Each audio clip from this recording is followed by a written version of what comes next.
Hello everyone, welcome back to my YouTube channel. And आज पढ़ेंगे टिहरी गढ़वाल के बारे में।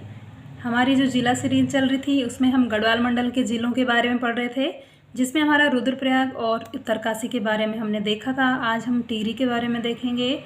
भागीरथी व भिलंगना के संगम पर स्थित है टिहरी गढ़वाल। टिहरी की नींव जो है गढ़वाल नरेश सुदर्शन शाह ने रखी थी 1815 में। जब गोरखाओं के शासन से टिहरी आज़ाद हो गई थी तो तब सुदर्शन शाह ने 1815 में इसकी नींव रखी थी। अंग्रेज़ों की सहायता से गोरखाओं को यहाँ से भगाया था। तो बाकी का जो एरिया है वो अंग्रेज़ों के अधीन हो गया था और जो टिहरी रियासत है वो सुदर्शन शाह को दी थी उन्होंने। तो सुदर्शन शाह ने टिहरी रियासत खुद बनाई। ठीक है। अन्य नाम गणेश प्रयाग टिहरी, धनुष तीर्थ, त्रिहरि धनुष तीर्थ। टिहरी के जो अन्य नाम हैं गणेश प्रयाग, त्रिहरि और धनुष तीर्थ भी बोला जाता है।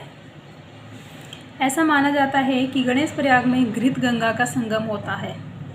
जो गणेश प्रयाग है टिहरी में ही आता है, तो उसमें जो है घृत गंगा का संगम होता है। देश की स्वतंत्रता के बाद 1 अगस्त 1949 को टिहरी गढ़वाल एक पृथक जनपद के रूप में गठित हुआ। ठीक है। तो मानवेंद्र शाह थे लास्ट राजा जो थे टिहरी के, 6वें नंबर के। तो उस टाइम पे 1 साल भी नहीं हुआ था उनको, तो तब तक टिहरी जो है वो हो गया था पृथक राज्य, मतलब जनपद बन गया था। टिहरी के प्रथम प्रमुख पर्यटक स्थल में हम देवप्रयाग के बारे में पढ़ेंगे। बाकी तो आप टिहरी के बारे में जानते हैं। टिहरी डैम, तो डैम के नाम से टिहरी फेमस है। देवप्रयाग अलकनंदा भागीरथी के संगम पर स्थित है और यहाँ से अलकनंदा और भागीरथी मिलके गंगा माँ का रूप ले लेती है। ठीक है। देवप्रयाग में अलकनंदा और भागीरथी, भागीरथी कहाँ से आती है? उत्तरकाशी से।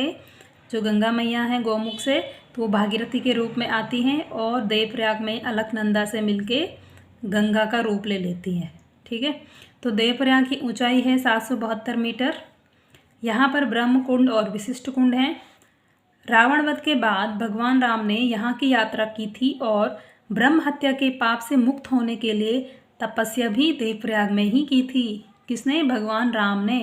क्योंकि रावण एक ब्राह्मण था, तो ब्राह्मण को मारना एक ब्रह्म हत्या के बराबर पाप लगता है। तो इसीलिए उसने अपने पाप से मुक्त होने के लिए जो देवप्रयाग है वहाँ तपस्या की थी।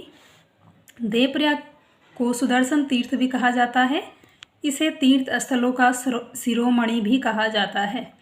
सुदर्शन तीर्थ क्यों कहा जाता है देवप्रयाग को? क्योंकि जो सुदर्शन शाह थे उन्होंने टिहरी की नींव रखी थी, इसीलिए। स्थलों का जो तीर्थ स्थल है उसका शिरोमणि भी देवप्रयाग को कहा जाता है।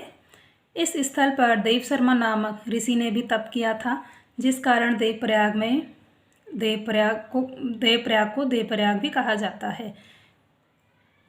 देव शर्मा नामक जो ऋषि थे उन्होंने भी यहाँ तप किया था। ठीक है। जिस कारण इसका नाम देवप्रयाग पड़ा। इसे इंद्रप्रयाग भी कहा जाता है और यह पिंडदान का विशेष महत्व है। इंद्रप्रयाग भी कहते हैं देवप्रयाग को, और पिंडदान जो करते हैं, यहाँ जो पिंडदान करते हैं उसका विशेष महत्व बताया जाता है।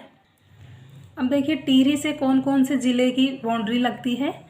उत्तरकाशी, देहरादून, पौड़ी और रुद्रप्रयाग। ठीक है। तो 4 ज़िले जो लगते हैं टिहरी से, और बीच में है टिहरी। तो आज हमने पढ़ा टिहरी के बारे में। आपको मेरी वीडियो कैसी लगी? लाइक, शेयर, सब्सक्राइब ज़रूर करना, और मेरी जो प्रीवियस वीडियो है उनको ज़रूर देखना, आपके लिए बहुत हेल्पफुल होंगे। ये मेरे हैंड रिटन शॉर्ट नोट्स हैं, तो एग्ज़ाम के लिए बहुत हेल्प मिलेगी आपको। Thank you. Like, share, subscribe करना ना भूलें।